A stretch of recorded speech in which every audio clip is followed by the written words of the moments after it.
Natatandaan ninyo ka-coffee yung sinabi ni Digong na hindi siya papahuli ng buhay kung aarestuhin siya ng ICC, di ba? Nung una, yun yung worries ng kampo ni Digong Kaya nga tumawag yan kay Harry Roque na parang anytime daw aarestuhin na siya. And then later on, may mga lumabas sa statement na hindi ito papahuli ng buhay dahil matanda na nga raw siya ka-coffee, lalaban ito. At bakit kanyo? Kasi napakarami na palang baril ka-coffee. Talamak pala ang baril nito ka-coffee at pinagmamalaki niya pa na meron siyang mahigit 500 daw po na baril at siya po proud dahil ito daw po ay may mga lisensya. Sino ba nagbibigay ng permiso o ng lisensya sa mga gun owners, PNP? Sino ba ang dating hepe ng Philippine National Police? Walang iba kundi si Bato. Si Bato de la Rosa. So, napakabilis kumuha ng permit kung alam mo naman, di ba? Nauhan niya itong si Senator Bato nung PNP chief pa yan. Presidente, manghingi ng permit o pahiyaw. Hingi naman akong permit yan. Baka hindi na nga pumunta yan sa tanggapan ng PNP. No? Hingi ng permit. Sige, may mga taong mag-aayos na lang yan. Sila na lang pupunta doon sa PNP para ayusin dyan. Di ba?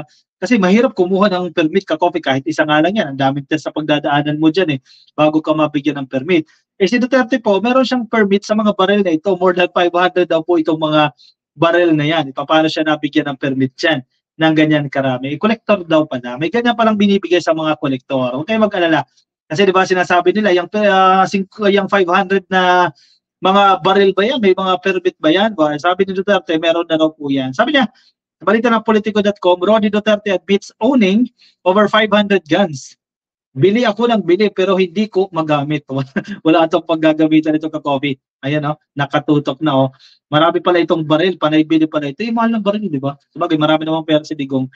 Former President, baka regalo yung iba.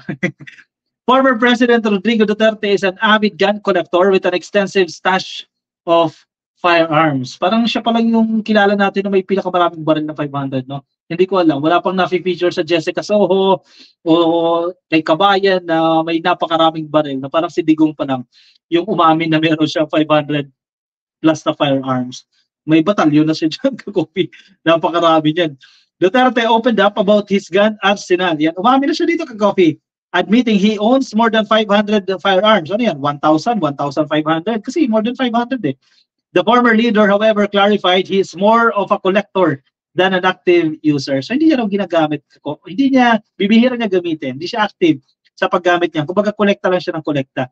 Pero syempre, kung dumating sa punto na a-arrestan siya ng ICC, dahil sinabi niya naman yan, na manlalaban ito, baka magamit itong mga baril niya kung saan nakastock niyan. I have about almost more than 500 firearms registered. Paano yung mga unregistered? Collectors category ako. Ibig sabihin, bili ako ng bili, pero hindi ko magamit. I can only use one. I can carry a gun, only one of the entire collection. He said during a press conference nitong araw po ng Martes. We are only allowed by the authorities to carry one gun, not even a rifle. Hunting maybe, shotgun okay, but military hardware no. Sabi ni Duterte, malamang bawal yan ka-coffee, no?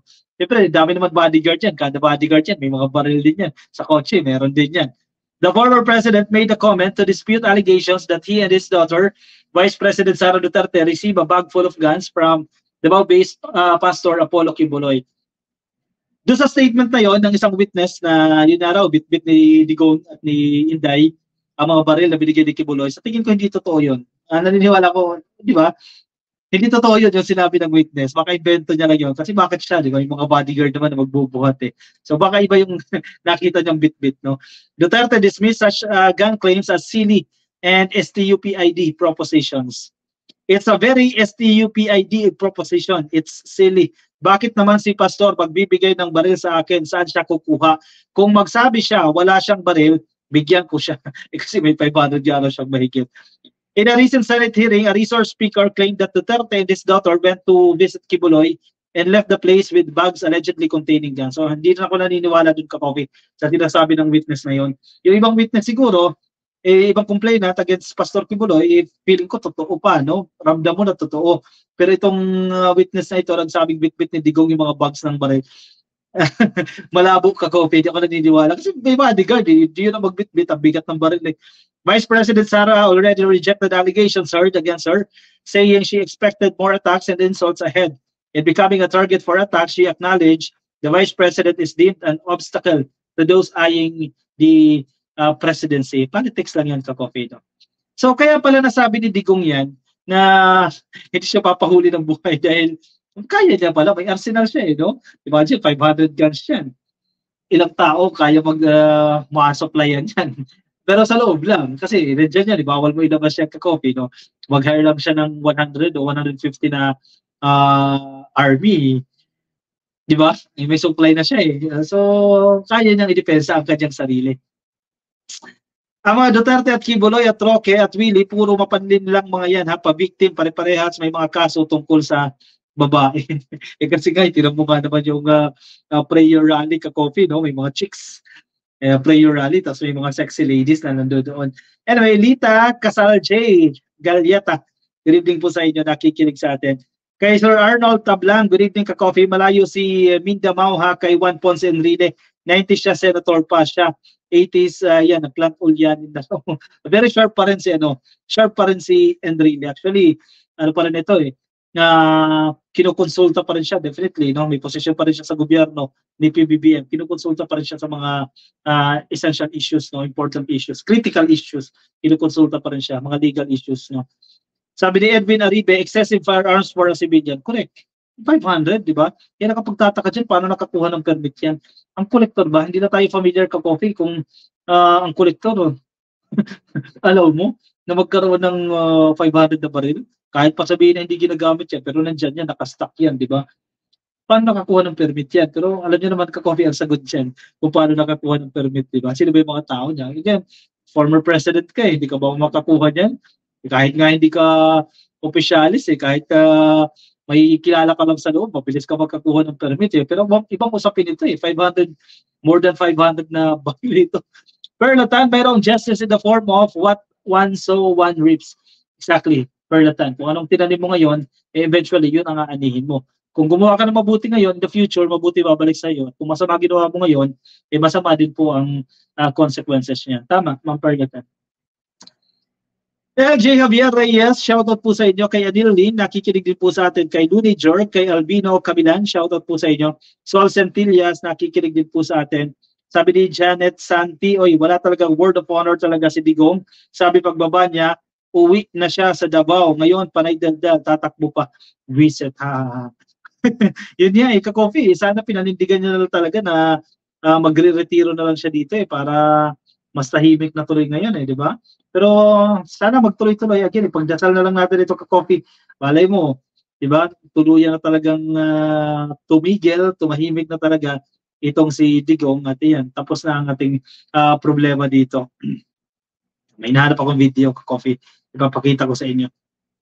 Kay Harry Roque tayo sa susunod na topic. 6:18. Wait lang ha. Diyan lang kayo. Saglit lang.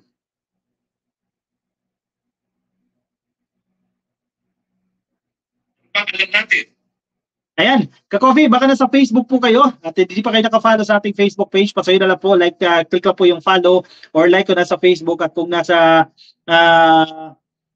YouTube po kayo ay click lang po ninyo ang subscribe. Anong tigil ba yan ka-coffee? Anong ibig sabihin? Anong tigil ba yan ka-coffee? Permanent entrapment. Anong ibig sabihin mo? Entrapment, di ko nag-gets. Di bali ako di ko naman yan iboboto, ano yan, right to suffer. Puro siya kasi nungalingan yan, Digong, sabi ni Janet Atungkab. Janet Fernando, dapat magka-isip ng mga tao dahil si Mindanao kapag si Sara na nanalo, tiyak si Digong mangingialam kay Sara, delikado ang bansa. Rico Avila, galing mo idol ha, buti ka pa para sa Pilipino, di tulad ng ibang vlogger, sabi ni Rico Avila. Oh, thank you. Maraming salamat po sa inyong pagsuporta. Tayo, supporter tayo ni PBBM. Hindi natin iiwanan si PBBM. Magbago na ang mundo. At hanggang matapos yung termino ni PBBM, hindi tayo magbabago dyan. Support pa rin tayo. Sana ganun din kayo ka-coffee. Kasi maganda yung mangyayari sa bansa natin kapag gumanda ang administrasyon. Marami ang dependence sa administrasyon. Gaganda ang buhay ng maraming Pilipino, hindi man lahat ka-coffee. Kung maganda ang ating administrasyon, maraming Pilipino ang gaganda ang buhay. Yan yung ating pinanghahawakan dyan. Kaya huwag natin sirain ang administrasyon dahil maraming buhay din ang masisira. Kuha na ng kape at let's move on ka-coffee sa ating next topic.